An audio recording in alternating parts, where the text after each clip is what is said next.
ज्ञानतिमिरान्धस्य ज्ञानञ्जनशलाकया चक्षुरुन्मिलितं येन तस्मै श्रीगुरुवे नमः। नमो विष्णुपादाय कृष्णपृष्ठाय भूतले श्रीमते भक्तिवेदान्त स्वामीति नामिने। नमस्ते सरस्वते देवे गौरवाणी प्रचारिणे निर्विशेष शून्यवादी पाश्चात्यदेशतारिणी। जय श्री कृष्ण चैतन्य प्रभु नित्यानंद श्री अद्वैत गदाधरा शिवासादि गौर भक्त वृंदा। हरे कृष्ण कृष्ण कृष्ण हरे हरे, हरे राम राम राम हरे हरे। वाञ्छाकल्पतरुभ्यश्च कृपा सिन्धुवैव च पतितानां पावनेभ्यो वैष्णवेभ्यो नमो नमः। So let's begin. तो हम कर रहे थे द टीचिंग्स ऑफ लॉर्ड चैतन्य, और उसमें हम जो कर रहे थे कि भगवान के अवतार तत्व के बारे में डिस्कस कर रहे थे। तो अब हम पढ़ते हैं। श्री गौर सुंदर महाप्रभु ने श्री सनातन गोस्वामी से कहा कि प्रकृति के प्रपंच में अवतीर्ण होने वाले श्री कृष्ण स्वरूपों को अवतार कहते हैं। ये हमने लास्ट टाइम डिस्कस किया था।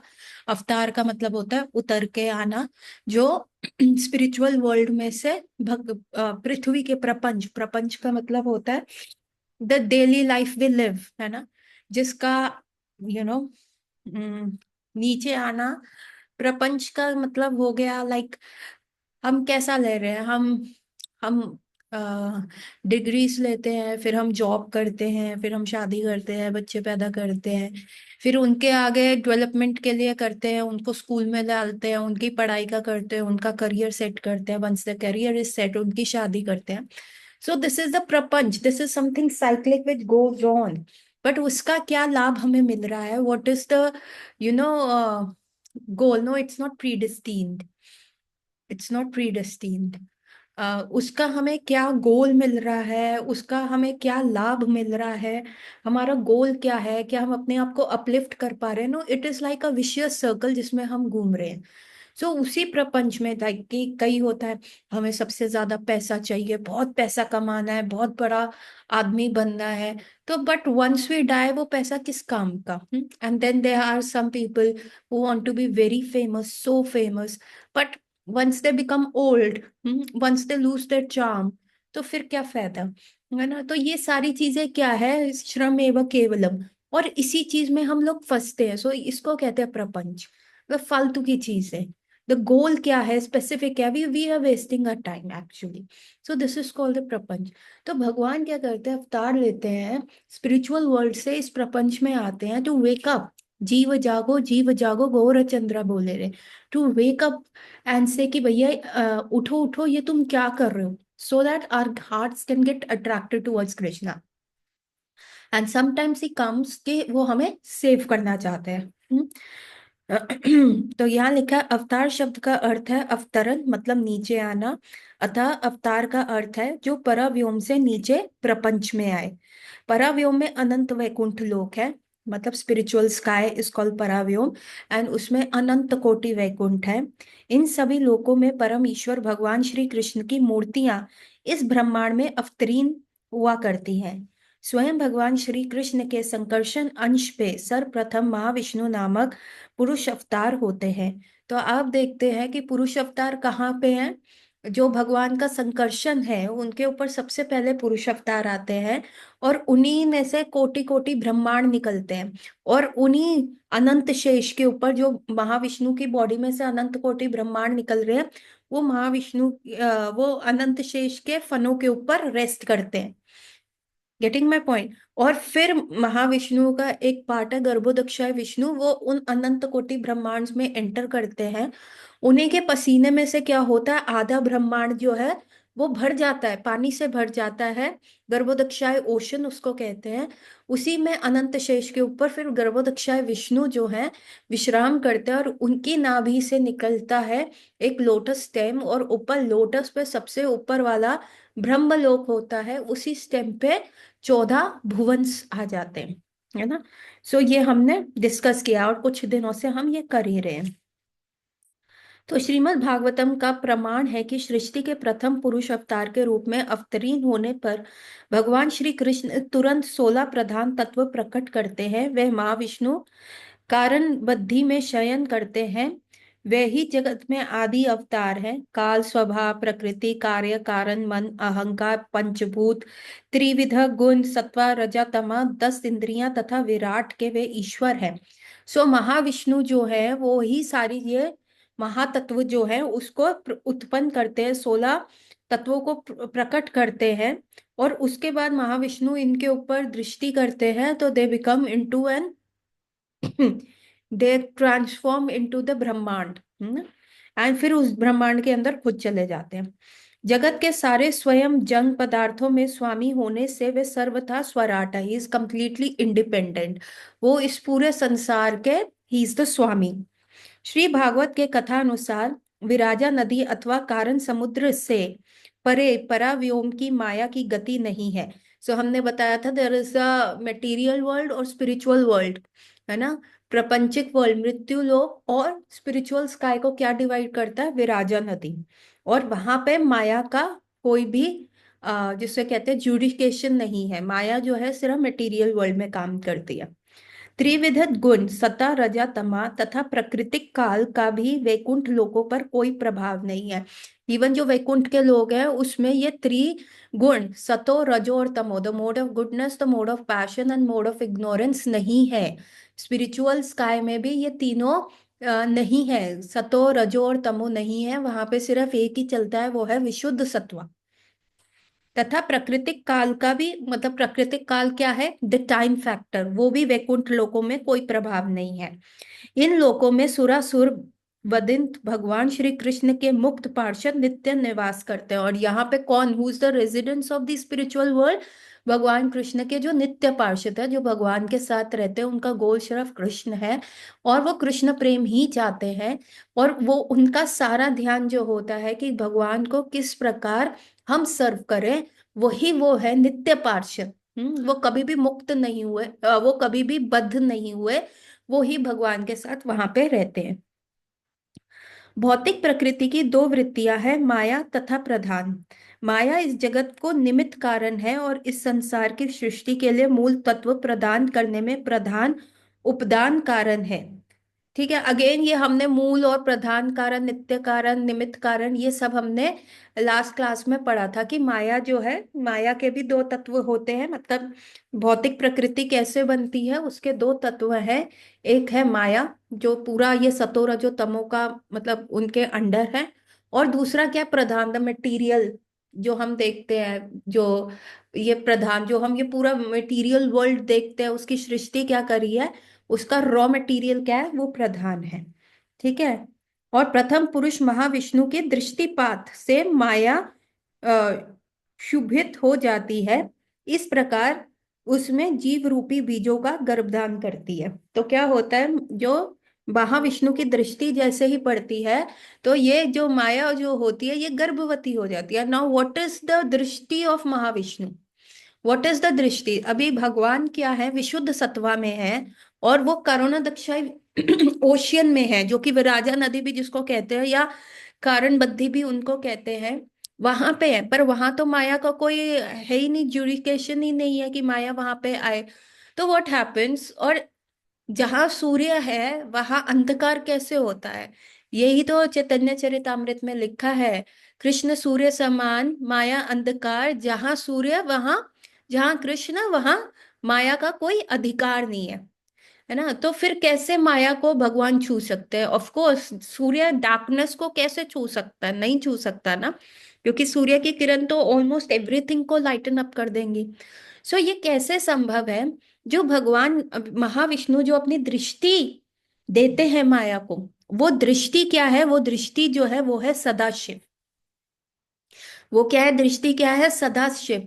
और दिस सदाशिव जो है वो माया को टच करते हैं एंड देन क्या होता है? माया गर्भवती हो जाती है और ये पूरे संसार की रचना होती है। मतलब महाविष्णु के सी जब प्रलय होती है ना, जो सारे जीव, भगवान ने ये सृष्टि क्या करी है? It is like an hospital, it is like a jail, जहाँ हम लोग क्या कर रहे हैं, हम रिफॉर्म होने के लिए आए हैं। हम सारा दुख देख के हम अपना गोल पहचानने के लिए आते हैं।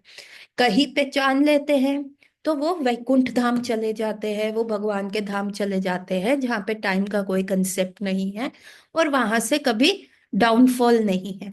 लेकिन कई जीव, जब प्रलय का समय आ जाता है, जब पूरे संसार को नष्ट करने का समय आ जाता है, तब भी वो जीव सुधरते नहीं है। They have not reformed, they are thick skin. वो होना ही नहीं चाहते। तो उनका क्या होता है, उनको क्या करते हैं, अभी क्या है, पृथ्वी प्रलय में जा रही है तो वो क्या करेंगे, वो कैसे बच सकते हैं। तो क्या होते हैं, ये सारे जीव जो है सुप्त अवस्था में, सोती हुई अवस्था में महाविष्णु की बॉडी में एंटर करके रिलैक्स करते हैं, महाविष्णु की बॉडी में होते हैं। और जब सृष्टि का अगेन से सृजन का समय आता है, और जब महाविष्णु जो है दृष्टि करते हैं प्रधान के ऊपर, द रॉ मटेरियल के, पहले वो प्रधान को प्रकट करते हैं, द रॉ मटेरियल को, और फिर उसको दृष्टि करते हैं। वो दृष्टि क्या होती है, वो सदाशिव क्या कैरी करते हैं, सदाशिव सारे जो जीव जो अभी तक रिफॉर्म नहीं हुए थे उनको सृष्टि के अंदर लाते हैं और माया को इम्प्रेग्नेट करते हैं उन सारे जीवों से। तभी संसार जो है बन सकता है। ये वो जीव है, अगेन भगवान जो है ना चांस दे रहे हैं सबको कि चलो तुम भी अब रिफॉर्म हो जाओ, दोबारा से सृष्टि, दोबारा से हॉस्पिटल और दोबारा से जेल बना रहा हूं ताकि तुम रिफॉर्म हो सको। ठीक है। So this is what it is happening. See, आप वीडियो गेम भी खेलते हैं ना, उसमें भी 5 चांस के बाद, 3 4 या 5 चांस के बाद क्या होता है, आपका वो, आपका जो आप जैसे ही वीडियो गेम भी खेलते हैं तो उसके 4 5 6, उसके बाद क्या होता है, आपकी चांस खत्म हो जाती है and you are dead, you are dead in the game, you have to again come up. But भगवान क्या है, आप कितनी बार भी डेड हो जाओ, 84 लाख चांसेस तो वो वैसे ही दे रहे हैं। उसके बाद अगर 84 भी वो कर लो तो दोबारा से 84 लाख चांसेस दे रहे हैं। सो भगवान से ज्यादा मर्सीफुल कौन है। एक गेमर भी आपको 4 5 चांसेस दे रहे हो, और भगवान तो 84 तो हम यहाँ देखते हैं, नहीं तो अनंत कोटि चांसेस मिल रही हैं। ये सृष्टि की संरचना तब तक होती रहेगी जब तक एक भी जीव यहाँ पे रह जाएगा। जब सारे जीव यहाँ से चले जाएंगे तो ये जो भौतिक जगत है उसकी आवश्यकता नहीं होगी। अभी सारे ही हॉस्पिटल से ठीक होके बाहर आ जाएं, अपना लाइफस्टाइल अच्छे से मैनेज कर रहे हैं, खाने पीने का ध्यान दें, अपने मेंटल हेल्थ के बारे में ध्यान दें, तो फिर कौन जाएगा अस्पताल ना। फिर तो अस्पताल खाली रहेगा, फिर तो अस्पताल की जरूरत नहीं है ना। कोई ऐसी जगह पे जाओ जहां पे कोई चोर उचक्का है ही नहीं, जहां पे सब शांतिपूर्वक कंटेंट रहते हैं अपने पैसों से, तो फिर कौन चोरी करेगा, तो फिर जेल की भी क्या आवश्यकता। So, are we all on the same page? Please type yes or no. What is Mahavishnu? What is Sadashiv? What is Maya? How the Maya is getting impregnated? Hmm? So, ठीक है। प्रथम पुरुष के दृष्टिपात मात्र से महातत्व की उत्पत्ति हुआ करती है, फिर प्रकृति के तीनों गुणों के अनुसार उस रचित महातत्व का त्रिविधा अहंकारों में विभाजित होता है। Now they all are divided into 3 things. अब वो अहंकार में डिवाइड हो जाते हैं। तो दिस इज द, अब जीव इम्प्रेग्नेंट हो गए हैं। अब वो कैसे कैटेगराइजेशन ऑफ जीव हो रहा है ना, कि वो कौन से गुणों में होंगे, कौन कुछ जीव जो जिनकी पुरानी सुकृति है। अच्छा, बैलेंस शीट नहीं डिस्ट्रॉय होती। जो जीव चाहे महाविष्णु की उसमें भी सो रहे हैं, लेकिन जो उनका बैलेंस शीट है, गुड कर्मा बैड कर्मा, उसके हिसाब से उनको जो आगे का फर्दर क्लासिफिकेशन में आते हैं। अच्छा, ये ज्यादातर सतोगुण में, इनको सतो में रखो। ये ज्यादातर रजोगुण में, इनको रजो में रखो। ये ज्यादातर तमोगुण में, इनको तमो में रखो। ऐसे फर्दर क्लासिफिकेशन होता है, फर्दर उनको विभाजित किया जाता है। श्रीमद् भागवत के 11वें स्कंद में सात्विक सात्विक महातत्व अहं अहंकार का वर्णन है। सत्व गुण के अधिष्ठित श्री अनिरुद्ध है। तो अहंकार भी क्या है, अभी अहंकार ना हो तो हम कैसे होंगे। व्हाट इज अहंकार? That is ego. अहंकार क्या होता है? ईगो। अभी आपको अहंकार होना जरूरी है, यस। अहंकार होना जरूरी जरूरी है, क्योंकि अहंकार हमारी इंडिविजुअलिटी बताता है है ना। तो अभी क्या होता है, एक होता है ईगो। ठीक है, ego is a normal healthy condition. Egotism, egotism का मतलब क्या होता है, जो ईगो से भरपूर है। अरे ये क्या कर, अभी ईगो क्या है, I am a female, I am a doctor and this is my house, ठीक है, दिस इज नॉर्मल। है ना, अगर कोई मेरे से पूछेगा माता जी आपका एड्रेस क्या है, मैं बताऊंगी ये मेरा एड्रेस है, so this is also ego, because this is an expansion of me. Anything that is an expansion of me is my ego. Anything that expand and belong to me is a ego. This is my laptop, this is my book. So this is, कोई मेरे से पूछेगा माता जी किसकी किताब, मेरी किताब है। So this is ego. कि ठीक है, ये आपको बताता है, आपको आइडेंटिफाई करने में हेल्प करता है। लेकिन यदि यही ईगो बहुत ज्यादा भरपूर हो जाए, ये सब मेरा है तेरा कुछ नहीं है, इसको कहते हैं ईगोटिज्म। ये जो होता है ये डिसीज का कारण होता है। तो अहंकार, ईगो के कौन अधिष्ठात्री देवता हैं, वो है अनिरुद्ध। सो ही विष्णु मूर्ति में से कौन से अधिष्ठात्री देवता ईगो को देखते हैं, वो है अनिरुद्ध। अभी क्या होता है, हम इस संसार में आते हैं तो हम इसको कहते हैं फॉल्स ईगो। हम किस में है, फॉल्स ईगो में। अभी हम नॉर्मल हेल्थ में भी रख रहे हैं कि हाँ ठीक है ये तो मेरी चीज है, वो है। लेकिन अल्ट कि मैं डॉक्टर हूँ, मैं स्त्री शरीर में हूँ, I am a lady, and ये मेरा क्लिनिक है, मैं होम्योपैथिक डॉक्टर हूँ, ये मेरा कार्य है, so this is okay normal ego. But is this a permanent thing? No. जब तक मेरा ये शरीर है, जब तक मेरा ये दिमाग अच्छे से काम, सैनिटी से काम कर रहा है, तब तक it is okay, it is fine. लेकिन जिस दिन मेरा दिमाग सटक गया तो, और मैं फिर पेशेंट देखने लायक रहूंगी नहीं। So this is a temporary thing, no, it is not going to be permanent. यदि आज मैं शरीर त्याग दूं, क्या अगला जो शरीर मिलेगा क्या उसमें मैं होम्योपैथिक डॉक्टर होंगी? नो।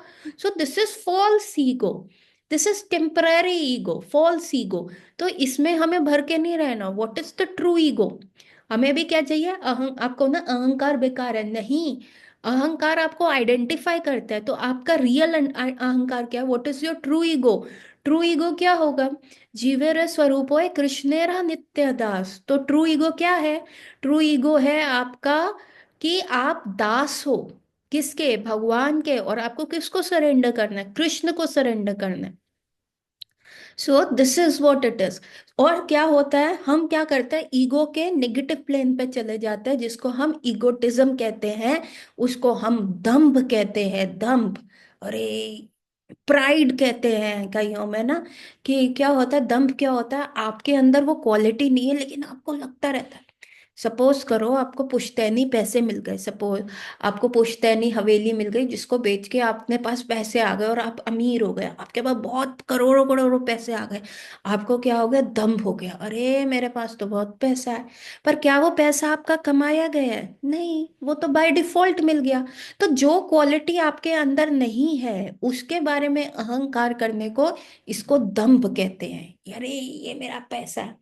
एंड सपोज करो आपको गवर्नमेंट जॉब मिल गई ऐसे, फैमिली में किसी का डेथ हो गया और उसके वजह में आपको जो है गवर्नमेंट जॉब मिल गई, although you didn't qualify for it, है ना, आपको मिल गई वो।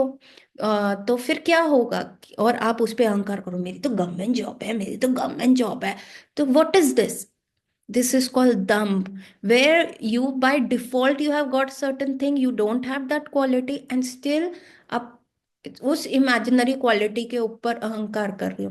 देन प्राइड इज समथिंग, क्या होता है, जिसको हम अहंकार कहते हैं, ज्यादा वाला अहंकार, उसमें आप में वो क्वालिटी होती है और बस आप उसको ही ज्यादा बढ़ा चढ़ा के करते हो और दूसरों को कंटेम्प्ट में लेते हो। अरे मेरे में ये क्वालिटी है, उसमें तो कुछ नहीं आता, मैं जितना अच्छा मृदंग बजाता हूँ वो तो कुछ नहीं बजा सकता, वो बजाता है पर जैसे मैं बजाता हूँ, सी क्वालिटी है।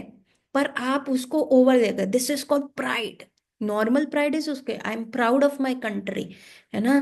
बट वेन द अहंकार बहुत ज्यादा हो जाता है कि हाँ ये मैं ही सबसे सर्वश्रेष्ठ हूँ और कोई नहीं है, this is called pride.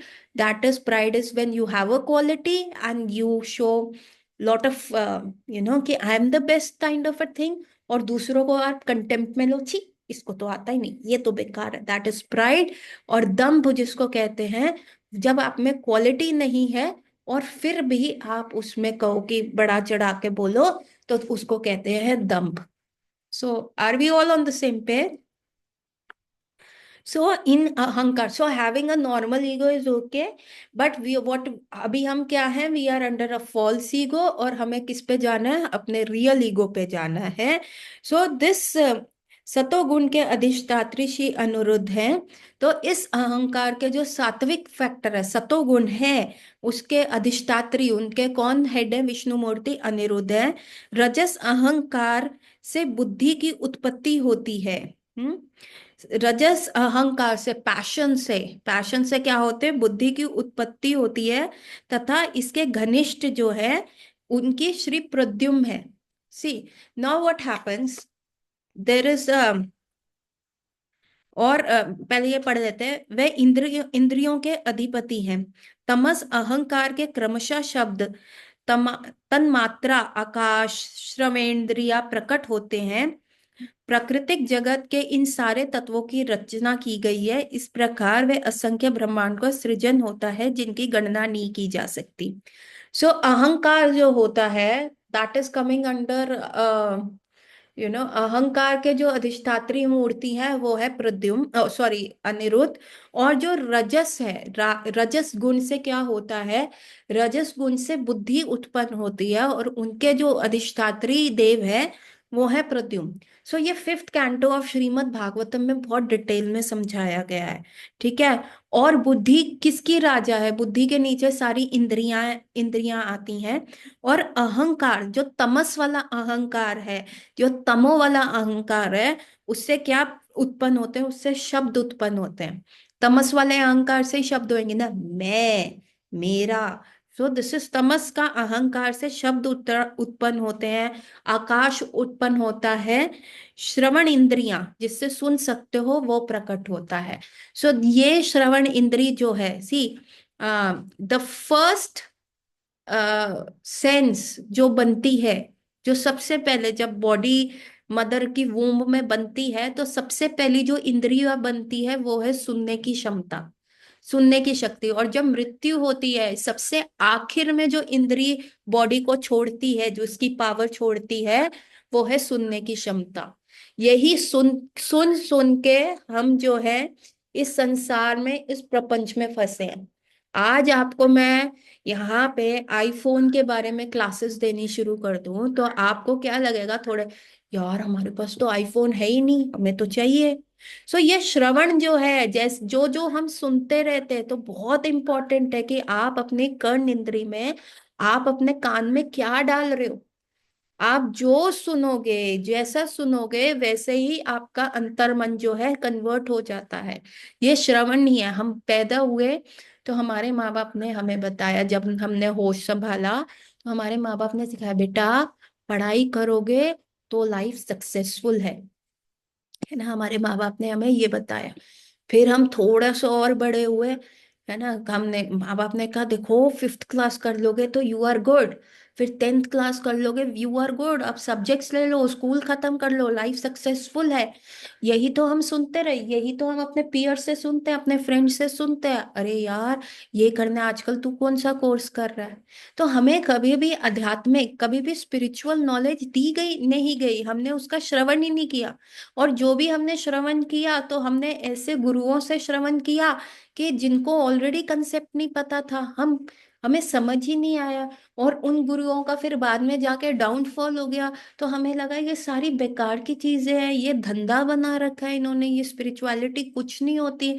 Success का क्राइटेरिया क्या है, सक्सेस का क्राइटेरिया है कि आप अव्वल नंबर पे बने रहे, अच्छा पैसा कमाए, बड़ा सा घर ले, बड़ी गाड़ी हो, शैंडलियर हो, आपके किचन में बहुत सारे बर्तन हो, नौकर चाकर हो, कुक रखा हुआ हो, आप अच्छे से मनीष मल्होत्रा साची के कपड़े पहने, जहां आप घूमना चाहें घूमे, स्विट्जरलैंड, न्यूजीलैंड, ऑस्ट्रेलिया, यूरोप, ऐसी ऐसी अमेरिका, ऐसी ऐसी जगहों पर आप ट्रैवल करें, कोई कमी नहीं हो, अच्छे से 5 स्टार रेस्टोरेंट्स में आप खा सके, और फिल्मी सितारों के साथ आप सेल्फी खिंचवा सके। यही सक्सेस के फॉर्मूले हमें बताए गए, है ना। और इससे ऊपर एक और चीज, जो फैमिली को अच्छे से रखता है, जो अपने बच्चों को अच्छे से पाल लेता है, उनकी सारी जरूरतों का ख्याल रखता है, वो सक्सेस होता है ना। जो बैंक अकाउंट में जिसके अच्छे पैसे हो वो सक्सेसफुल है। यही तो हम सुनते हैं, और यही हमारा जो है वायरिंग बन गई ब्रेन के अंदर।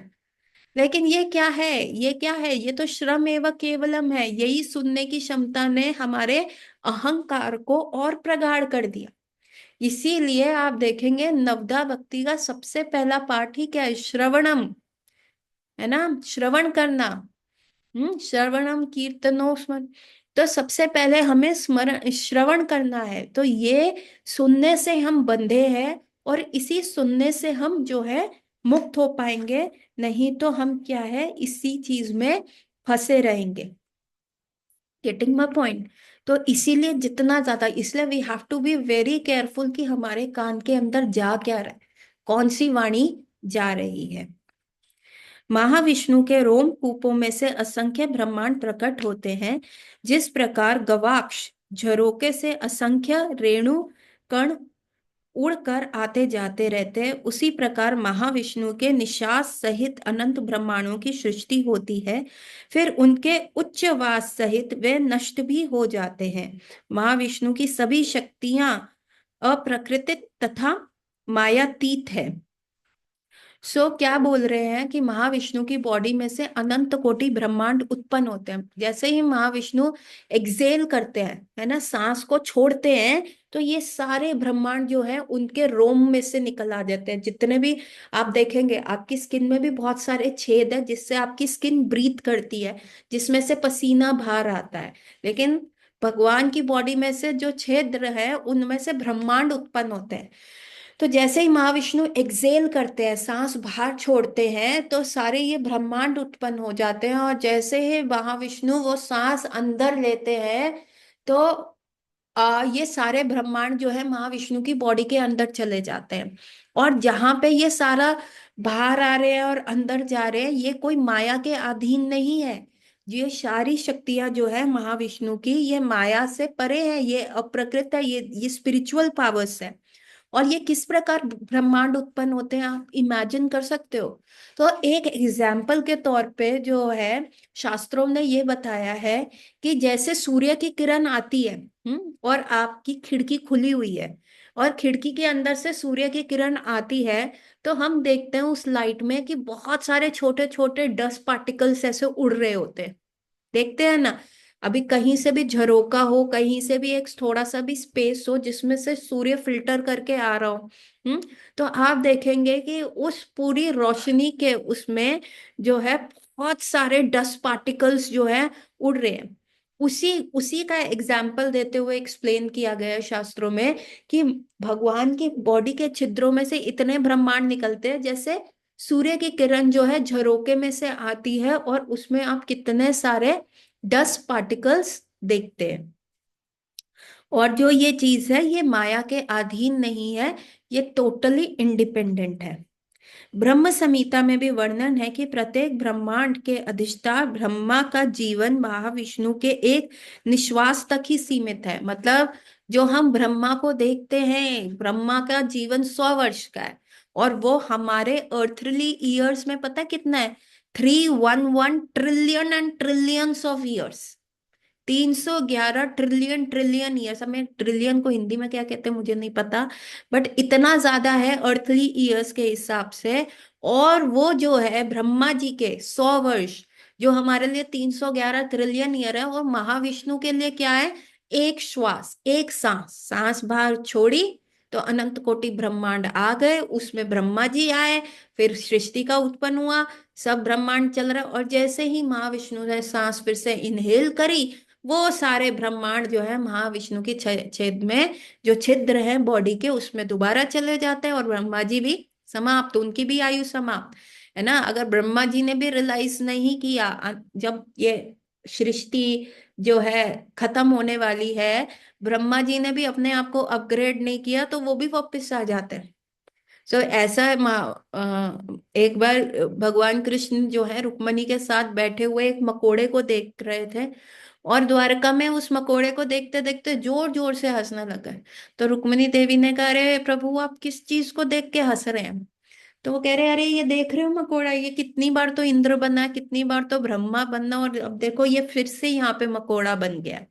सो even if Brahma ji does not upgrade himself, वो हंस जाएंगे। Getting my point? अच्छा अभी आप, अच्छा ये लास्ट लाइन पढ़ लेते हैं। अतः महाविष्णु के आदि परमात्मा तथा अखिल ब्रह्मांड अधिपति है। महाविष्णु क्या है? वो इस पूरे संसार के अधिपति हैं। अच्छा, सो एक और चीज है, आपको कैसे इमेजिन करें, कैसे इमेजिन करें कि ब्रह्मा के 311 ट्रिलियन ईयर्स है। कैसे इमेजिन करें हम, कैसे इमेजिन करें कि महाविष्णु की एक श्वास में, हमसे तो this this seems as if कि ये कुछ रियलिटी ही नहीं है। ये तो ऐसा लगता है कि कोई ऐसे you are just saying such stuff.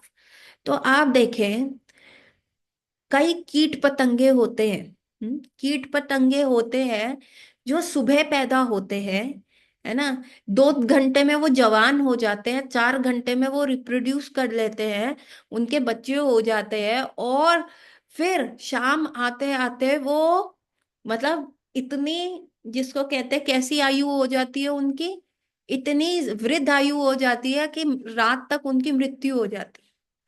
कुछ समय पहले, बहुत साल पुरानी बात है, मैं भी स्कूल टाइम में थी, स्कूल में थी, और दिल्ली में ना कुछ मच्छरों का ना एक आतंक सा हुआ था। हम छोटे ही थे, स्कूल जाते थे उस समय।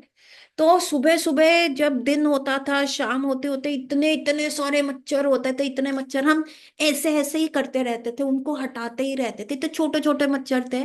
घर की खिड़कियां दरवाजे तक हम इतने बंद रखते थे, जाली वाले दरवाजे के आगे लकड़ी वाला दरवाजा भी बंद रखते थे, नहीं तो वो तो इतने टिंगे टिंगे मच्छर थे, वो खाने में ये ऐसे आ जाते थे। आप लोग, मुझे नहीं पता आप लोगों को पता है कि नहीं, पर हम देखते थे। और सुबह के वक्त ये मच्छर जो होते थे ना, जब दिन निकल आता था, रोशनी हो जाती थी, तो हम देखते थे हमारी बालकनी में इतने सारे, मतलब करोड़ों करोड़ों की संख्या में वो चिंगे चिंगे मच्छर होते थे, मरे पड़े होते थे। हम उनको झाड़ू से करते थे। और फिर जैसे ही शाम होती थी, फिर वो इतने सारे मंडराते रहते थे, मंडराते रहते थे, है ना। इतनी जनसंख्या उनकी, और ये बहुत समय तक चला था, मतलब लाइक समर्स का टाइम था, और ये बहुत समय तक ये चीज चली थी। तो उन मच्छरों के लिए तो देखो, हम भी ब्रह्मा हुए ना। हम उनके, अगर हम 100 वर्ष की आयु जीते हैं, वो तो हमारे एक दिन में, हमारी अर्थली ईयर का 1 डे में उनका तो पूरा जीवन समाप्त हो जाता है। हम्म। सो दिस इज सी, जब एक कीट के लिए हम ब्रह्मा हो सकते हैं, तो आप सोचो ब्रह्मा की आयु, फिर महाविष्णु की श्वास में ब्रह्मा की आयु। Please join link 2 for the further discussion.